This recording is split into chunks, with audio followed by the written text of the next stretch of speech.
el condicionamiento clásico, estamos haciendo referencia a estos dos trabajos, por ejemplo, de Ivan Pavlov y de John Watson. Lo que tenemos que hacer ahora es hablar de otro tipo de condicionante dentro de este conductismo, que va a ser el condicionamiento operante de la mano de Skinner.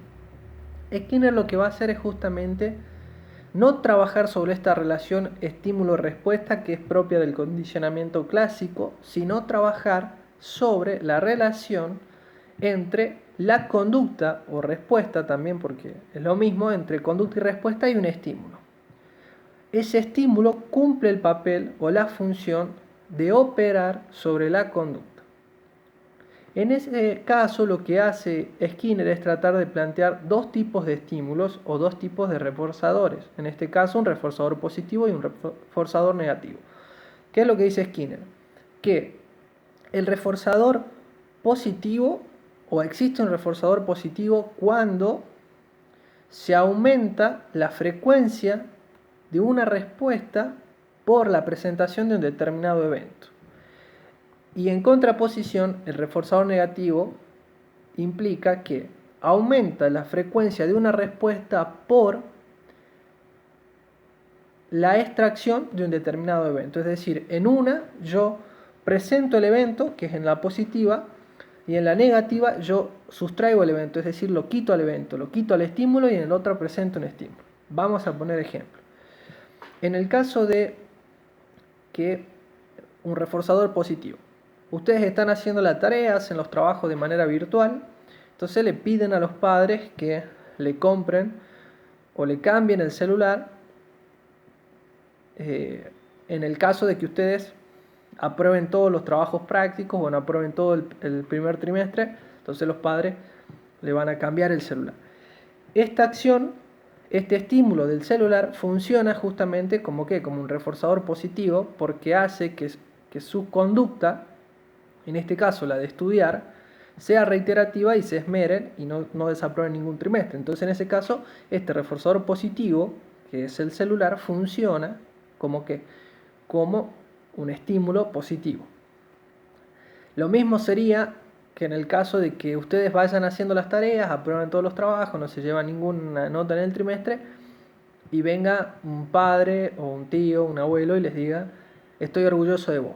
En este caso, el estoy orgulloso de vos y el celular son reforzadores positivos, es decir, son estímulos positivos. ¿Por qué? Porque están reconociendo su conducta y están motivando que esa conducta aumente en su frecuencia. Es decir, el estudio y la disciplina que tienen para estudiar aumenten su frecuencia.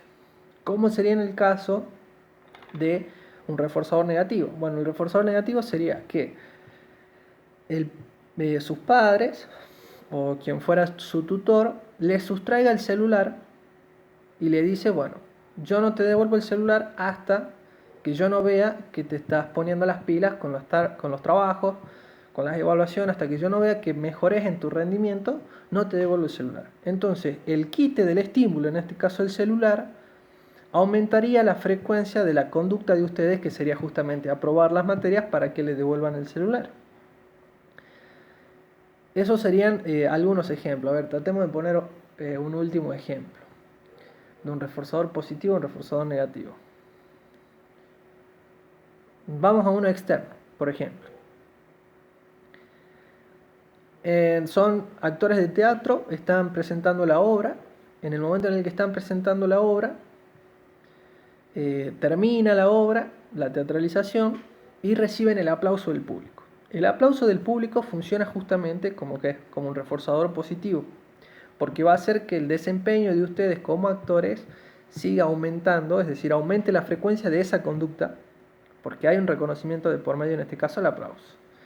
¿Qué pasaría en una situación de un reforzador negativo? Bueno, el reforzador negativo sería: ¿cómo podemos hacer para que ustedes sigan desempeñando ese papel quitándole un evento?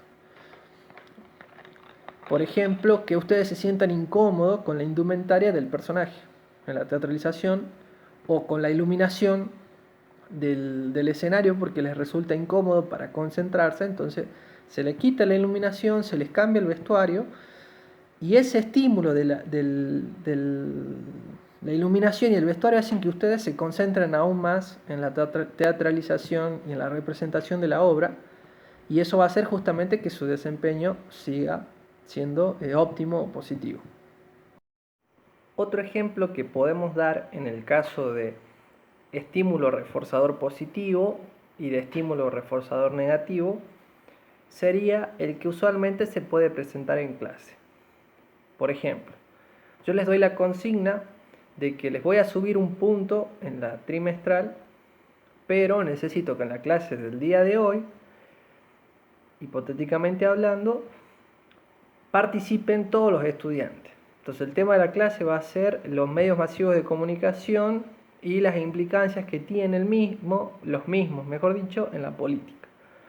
Entonces ustedes cuando participen van a decir, bueno, las redes sociales, la manipulación de los medios de comunicación, algunos traerán conceptos que venimos trabajando, como el caso de Esther Fragoso con la política escándalo. Entonces se arma un interesante debate y al final de la clase decido que les voy a poner un punto más en la evaluación a todos ustedes. Ahí, en ese ejemplo, se evidencia claramente cómo lo que estoy haciendo es emplear un reforzador positivo para que la conducta de participación sea constante y se reitere. Entonces la clase que viene probablemente participarán con la expectativa de que pueda darles otro punto. Entonces de esa manera yo consolido justamente o aumento, como dice la definición, la frecuencia en este caso de la actividad deseada en base a un estímulo positivo.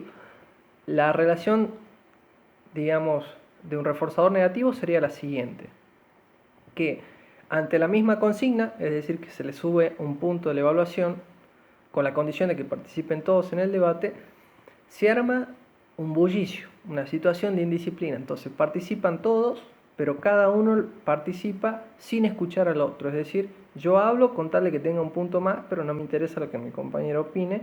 Entonces se genera toda una situación de desorden. Entonces, ¿qué hago yo en esa situación? Les digo, bueno chicos, no les voy a dar ningún punto para la trimestral porque estoy viendo que no se escuchan entre ustedes, que no están efectivamente participando, porque en un debate tenemos que saber que así como hablamos tenemos que escuchar al otro. Y como no se está dando esa situación, no están respondiendo a la consigna, entonces les saco los puntos. Entonces ahí yo estoy retirando un evento, un estímulo, un reforzador, que es el punto adicional en la trimestral, lo retiro. ¿Por qué? Porque necesito reforzar una conducta que es la conducta en la cual ustedes debaten, participan, se escuchan. ¿Se entiende? En el mismo evento se da un reforzador positivo y un reforzador negativo. Lo que tenemos que tener en claro es que siempre los reforzadores, estímulo, reforzador o evento, actúan sobre la conducta para regularla. Y cuando decimos reforzador negativo, que quede claro esto, no estamos haciendo referencia a que disminuye, en este caso, la conducta, sino lo que buscamos es justamente sacar el estímulo adversativo. Por adversativo, recordemos que se dice aquel estímulo que me resulta a mí nocivo para su desarrollo. Por ejemplo, el que no se escuchen es un estímulo adversativo. De esa manera se plantean los dos ejemplos.